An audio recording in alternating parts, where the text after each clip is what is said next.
Alright guys, so I really debated even doing a video on this, but the other day I had my check engine soon light come on. That's the first time I've seen the words check engine soon. Usually it's just a check engine light or not.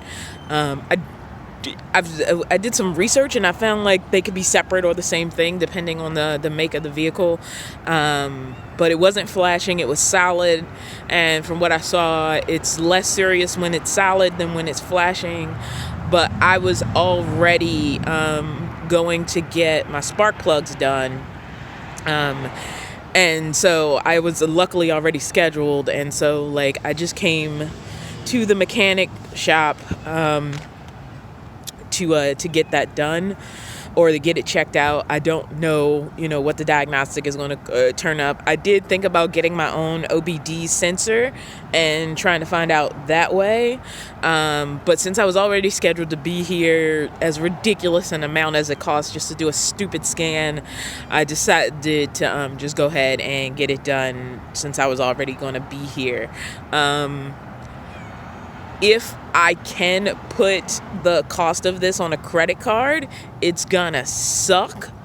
It's absolutely gonna suck, and I'm gonna be in another struggle to pay it down, and I'll figure it out. But the good thing is, like, the credit card does have some money on it, so as long as it's not too massively costly, honestly, I'm just gonna take care of the house. I'm gonna prioritize taking care of the house because I need the house to live in.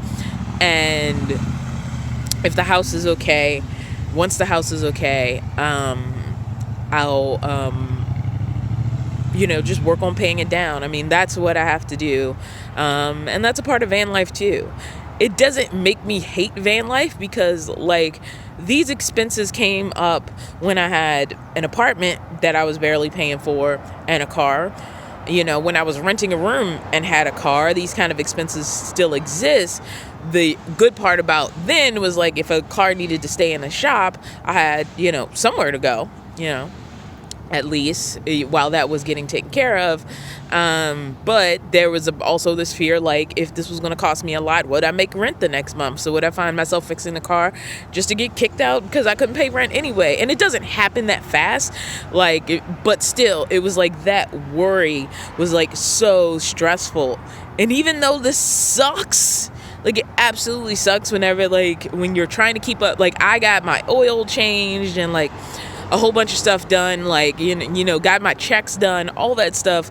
As soon as I got back to Berkeley, because I'd been on such a long trip, I went across the country and came back, and I was like, all right, I'm going to get everything checked out, try to get the van in tip-top shape. Like, I did the things I thought I was supposed to do, and here we are just a couple of months later, and I have a check engine light coming on. And it's an old van. I mean, like, at the end of the day, it's an old van. Sorry about the plane noise. But at the end of the day, these things are to be expected. And the hard part is, like, Mickey right now, he's in his carrier right there, and he doesn't know why he needs to be trapped in there. So, like, he's in there, he's pretty chill, he's meowing a little bit, but this may take a lot of the day, and we're gonna have to just, like, sit in the waiting area and just wait it out. I mean, there's nothing else I can do. I need to find out what the results of the scan are. I need to figure out how much this is going to cost me, figure out if I can afford to take care of it today. And then after that, if I have, like, a functional van, my biggest fear is sometimes, they scan and it's one thing, so you fix that one thing, and then it happens again, and then you find out it was actually the other thing, and that's just a part of the process. It's not technically like them trying to scam you. It's imperfect humans and imperfect equipment. So I just hope this isn't, like, a massively larger problem than I hope it is. I don't know if that makes any sense. I just gotta wait this out, guys. Okay, so I'm back in the van, which Mickey is happy about. He's, like, way up there on his, like, shelf. I don't know if I can get you guys to see him. I'm kind of putting the van back together because I took everything from the front and moved it backwards, just so they had the whole front area to work with. Because to change the spark plugs on this van, you have to take out the front console. So everything's a little crazy, but up there on the shelf there's Mickey. Van still isn't quite back in house shape, as it were. I have my invoice right here. I did have to put it on a credit card, but the good thing was I paid, because I've had the card paid off. I was able to use it for an emergency. Now, in an ideal situation, I would have enough in my emergency fund to use that instead, but I'm not there yet. I'm just not yet in the situation where it's like, it sucks, but I'm taking it out of my emergency fund instead of putting it on a credit card, because obviously anything you put on a credit card is going to ultimately cost you more than if you just paid outright, or whatever.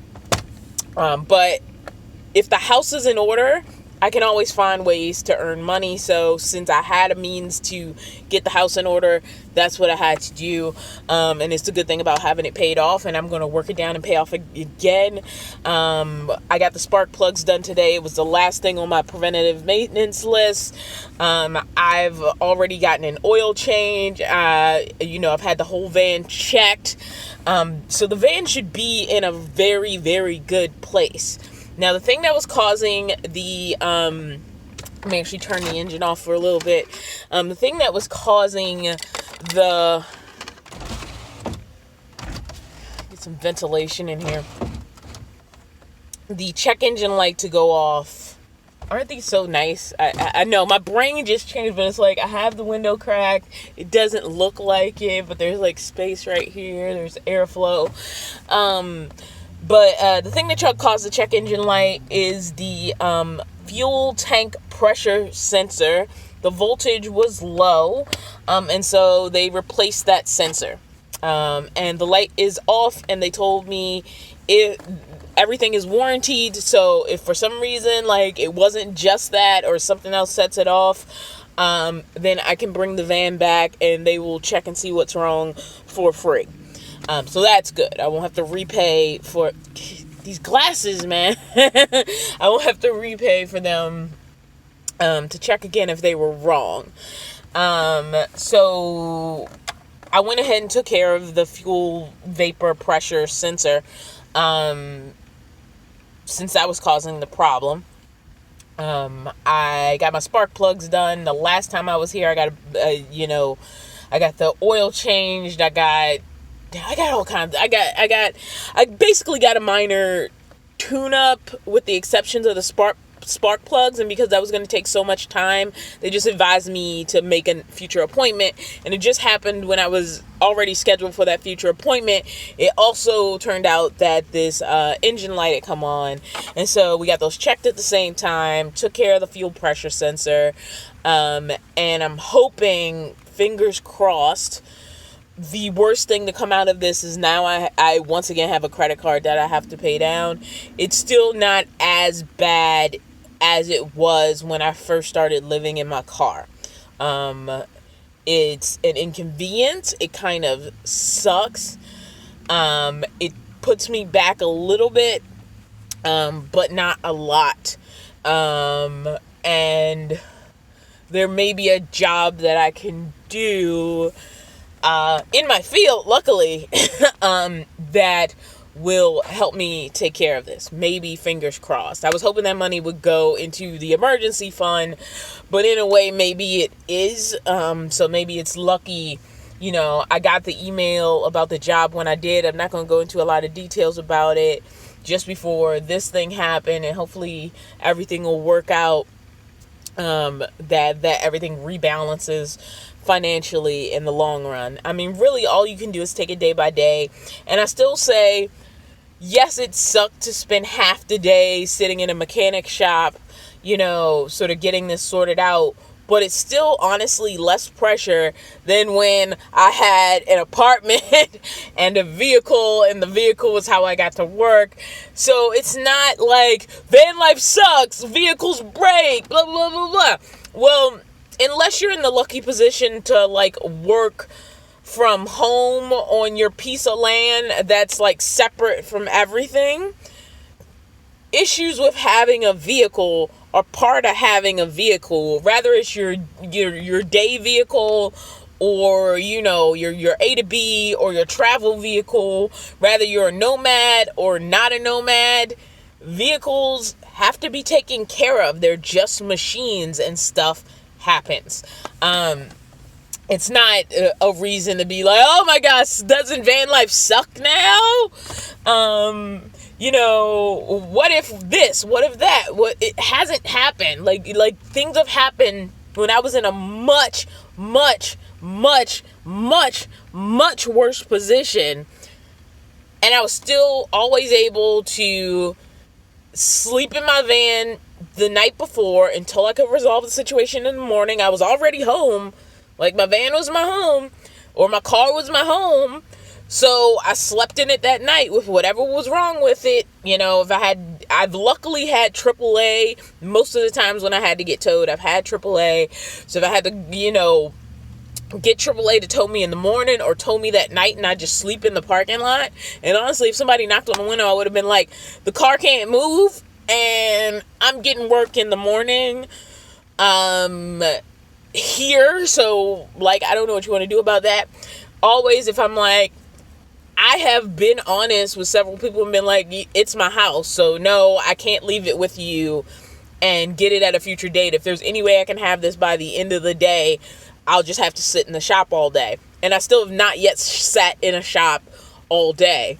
And the biggest thing I still think is trying to get ahead of problems, which is still something I'm learning how to do. I'm no expert by any means. It's easy to say that, but to know what that actually means, especially when you didn't grow up like knowing about cars or trucks or vans, that's still a learning process. Well, what does that mean? What does preventative maintenance mean? What should I get? What is too much and like what is too little to do or to get or to take care of after a long trip? Like, what specific things should you be looking at? What things should you be checking at intervals? And you can get these lists sometimes, but sometimes they're confusing if you don't know enough about cars. But it's sort of something I accept as the learning process of owning a vehicle. And to be honest, I care more now because it's my house. So like when it's your A to B, I do feel like you're like, I mean, some people love their cars, but I do think there's a bigger detachment to something that you're not living in. And I have a lot of attachment to this. So it's not that I love cars, it's that this lifestyle works for me. I enjoy the fact that when I have the freedom and the money, I can go anywhere. And if I can't, whoop-de-doo. Like, it's not that hard for me to float around a small area while I'm either building up money or taking care of business that I need to close to home. It's not that big of a deal. It's just like, I need to stay in this area until, these things are taken care of, or until I've earned this much money. And then once that situation is passed, now because I live in a van and I'm not attached to anything, I can go do whatever I want. Until like when it's time to take care of business again. And again, I just bring it on back home. I take care of things. I organize. I do what I need to do. So yeah, that's basically, how it is, how it be. I'm not upset. I would have preferred, today cost me about half of what it ended up costing me. But that's the way it goes. The vehicle has to be taken care of. It's my house, and the comparative cost to maintenance on an actual house building are far more than a vehicle. It's just comparative to your income, which one is more stressful for you comparative to the lifestyle you want, which one is more stressful to you. And this is just, it's part of the journey. So I'm not upset about it. It sucks. I really like that whole, like, I don't owe anybody what. I'm just like, you know, gas, insurance. It's okay. It's going to be okay. I'll see you guys in the next video. So unfortunately, as a YouTuber, I have to play into the popularity contest that is the YouTube algorithm. So if you like this video at all, please hit that thumbs up button. If you'd like to see more from me and more updates of what's coming in the future, be sure to hit that subscribe button. Also, some images should be popping up soon of my cat Mickey, who also has his own channel, and just a video you could watch after this if you're new to my channel.